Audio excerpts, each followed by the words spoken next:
What if I told you that the flight search method you're using right now is costing you hundreds of dollars every time you travel? Most people overlook these 7 underrated strategies when they use Google Flights to find cheap flights. And as a result, it's likely that you're not seeing the cheapest options available. For example, the first Google Flights tip is a bit counterintuitive because you're actually not going to search for your final destination. As an example, let's say you want to go from Chicago to Venice, Italy for a summer vacation, and the dates you can leave are, I'm just doing a one-way trip here for the example to keep it simple. But let's suppose you have to leave on July 15th. So here it shows that the price is $563 for a one-way ticket. But the problem is this isn't the best way to search for transatlantic or transpacific flights. Instead, it's better to enter your departure airport, then click on this tab, explore at the top of the page. So here we have Chicago, and instead of entering your exact destination, we're going to put Europe, entire European continent. And here we're going to enter your date. In this case, you're not flexible with the dates. So we set your date to July 15th. That's done. So let's see what comes up. Now, here are all the price tests, the cheapest fares for July 15th to go to Europe. And you can see very quickly that London is the exception here, much cheaper, $216. If you took a flight from Chicago to London, you could then buy another ticket from a low-cost airline and go on to Venice. I bet that would be much cheaper than the price listed here, which was $563. Let's compare. So to go to London, it's $216. And now to go from London to Venice on July 15th, it looks like it's $72. As you can see, there's a small caveat here. It's $72, but without luggage. So you have to pay a small extra fee for luggage. But even if you pay an extra fee for luggage, $72 plus the luggage fee, if you don't have much, plus $216, it's still several $100s less than $563. The next tip is that when you're searching for these flights, if you're traveling in a group, it's generally better to search for flights one person at a time. The reason is that when you search for a group, airlines set the price so that each ticket is at the same rate, and they have different fare classes when determining flight prices. For example, let's say they have 10 seats in the cheapest price category, then 10 more seats that are a bit more expensive, and so on. So if there are only 2 seats left at the lowest fare and you're booking for 4 people, the system won't offer you those 2 cheapest seats.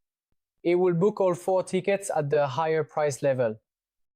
But if you search for one person at a time, you can first take advantage of those cheaper seats, and you'll only have to pay the higher fare for a few of your tickets. The downside and risk of this method, of course, is that you'll all be on separate tickets and itineraries. So in case of a delay, cancellation, or a similar situation, you could run into problems. For example, if the airline needs to rebook everyone, they're not required to rebook you all together, all on the same flight, which would be quite unfortunate. But a trick to get around this problem is that after booking your individual flights separately, you can call the airline and ask them to group them together. If you find this video helpful, give it a like so it can reach more travelers like you. Let's get back to Google Flights. One of the most powerful features of Google Flights compared to any other search engine is that you can see specific prices for 2 months at the same time. And it's really easy to click and see which dates are the cheapest, unlike many other sites where you can only view 1 week at a time and have to keep clicking next and previous, which makes comparing very difficult. The catch is that this only works if you know how to use this calendar feature properly, which many people don't. In fact, I'll go over some common mistakes in a moment that make this feature practically useless. But first, I want to show you how you can use Google Flights combined with another tool to get the lowest possible price, as well as this new feature that Google Flights has recently launched, which is really very useful. And for that, let's imagine we're leaving from New York and want to go to Paris. And right away, down here, there's a sort of new section that Google has set up. And you can see that it tells you exactly which are the cheapest round trip and one-way flights. In this case, it's 383 and 164, and it shows you exactly which dates correspond to those prices. So it's extremely useful. If you're flexible with your dates and just want to find the cheapest times to travel, here it shows that from May 1st to May 8th, those are the cheapest dates. So let's test it and see from May 1st to May 8th.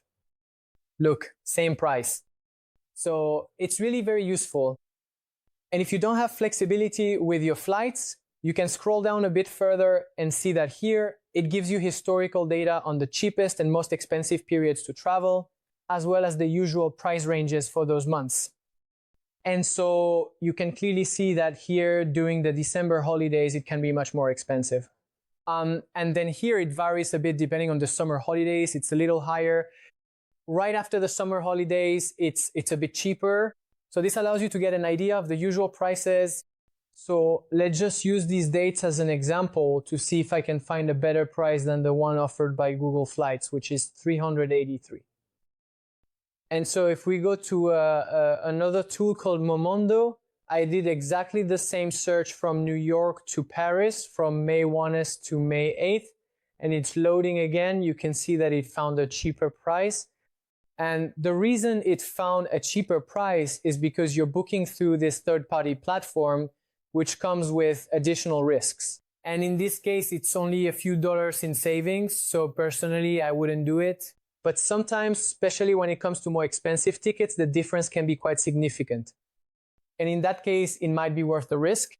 The risk is that if there are cancellations, delays, or if you need to change your flight, you'll have to deal with the third party, these booking sites like Momondo or others. I'll show you instead of dealing directly with the airline, which can be much more complicated.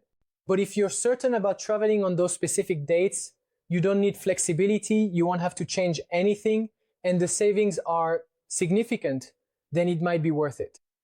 But just for fun, let's look at the others. The most common booking sites to compare, here we have Kayak. I did exactly the same search. Let's see what they offer.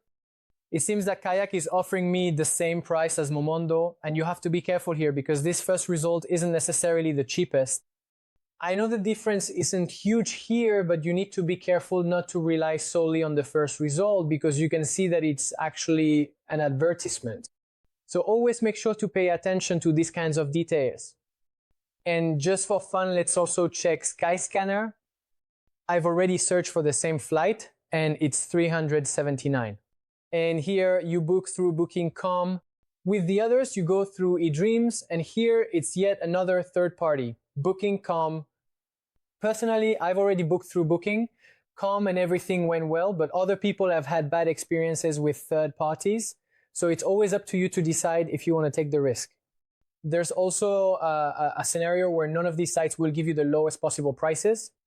But before we get to that, I just want to say that if you don't feel like going through all these sites and doing all these different steps to spend hours searching for the cheapest possible flight, the easy alternative would be to subscribe to a newsletter like Going or Daily Draft Pro.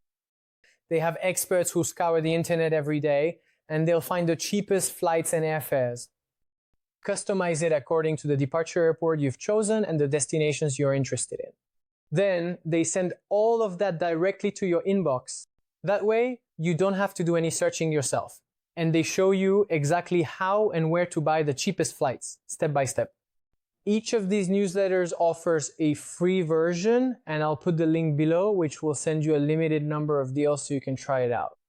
And I recommend testing both to see which one you prefer, as each offers slightly different features. I know that some people love this process and enjoy searching for flights, but others dread it.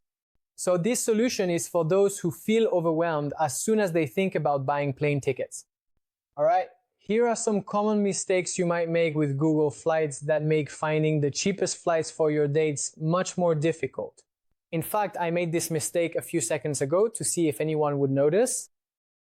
To show you what I mean, let's imagine you want to fly from Detroit, Michigan to Cali, Colombia, where I am right now because you want to go salsa dancing with me. And let's say you're looking for the cheapest day to leave and you see this green mark here. It shows 536 and that's the cheapest day of the month. So you click on this month, then you select your return date. assuming that's the cheapest day. Click on Done, then on Search. The problem here is that in this calendar view, you have to first specify how many days your trip will last before you can determine which day is the cheapest, because it changes depending on how many days you're traveling. So if you're only going on a 3-day trip, for example, you can see that the 20th is no longer the cheapest day. Now, for instance, it would be the 13th. And so to do this, you first have to make your initial search on the first page, then come back into the calendar here, and you can adjust the number of days in order to find out which day is the cheapest for the duration of your trip. Another big mistake people make with this calendar view and with Google Flights in general is that they forget to add the number of bags they plan to bring, and that will also affect the prices. For example, if you have no bags, you can see here that Spirit is the cheapest option. And when you look at the calendar view, it will show that this is the lowest price and the cheapest days. But then when you get to Spirit and add your bags, it can actually end up costing more than another airline that includes baggage. That's why it's always wise to add the number of bags you have here. I don't know why checked bags aren't showing up, but you can see here that when I added a bag, Spirit is still cheaper even with that bag, but that's not always the case. Sometimes another airline becomes the cheapest option. But let's say you can't stand the idea of traveling with Spirit Airlines and you want something more comfortable, or for whatever reason you don't want to fly with certain airlines, you should always uncheck them here in this list, because this will also update the prices on the 2-month calendar view, since it will remove Spirit Airlines. And so now the cheapest day to travel might be a different day because you're not looking at all the same airlines. So basically what I mean is that on this first travel search page, this is not where you should determine which dates are the cheapest. You need to start a search first, and then once you get to this section, add all the filters you want. How many bags do you have? Which airline do you want to include or exclude? Then the duration of your trip, the dates of your stay, and then after adding all the filters, you'll be able to see which days are the cheapest to travel according to your criteria. Because if you don't set the criteria first, it won't give you what you want. By the way, I've created a cheat sheet with other tips to cut your travel costs in half, and I'll put the link below for free. I know this video is about how to find the cheapest flights on Google Flights, but you can't always trust Google Flights and other flight sites to get the absolute lowest prices. That's because not all airlines in the world, especially low-cost carriers, are listed on these sites. So if you search for a flight here, you might not even realize that some of these other airlines exist. A quick way to check is simply to do a Google search for low-cost airlines in the country you're currently in. Or another method I found is to go to this website, Kayak.com Air Direct. Very often they list most airlines here. Right now it shows all these different airlines departing from the airport closest to me. Another thing to watch out for on Google Flights is where you're searching for the cheapest flight. For example, I entered a search here, Cali, Colombia, where I am, to Ipiales, which is another city in Colombia, and here are the results. It says these are the best flights, $60. You can keep searching. You can scroll down and see more flight options if you want. The prices keep going up. But if you rely on that, you might miss something, because I don't know why they do this, but if you click on the cheapest one, you see that there are other flight options.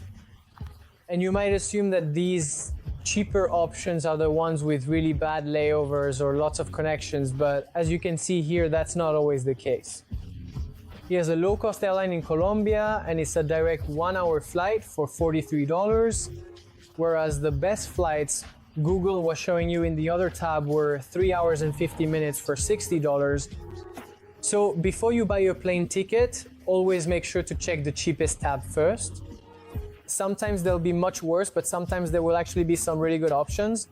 Learning how to search for cheap flights on Google Flights can save you a lot of money, but in reality, you're missing out on savings if you don't have an overall strategy. To buy plane tickets at low prices, like how far in advance should you buy your ticket? Should you use private browsing? or should you use a VPN or any of those other little tricks? And I cover all these topics in the next video, so make sure to watch it before buying your next plane ticket. Friends, like and subscribe. I love you. Goodbye.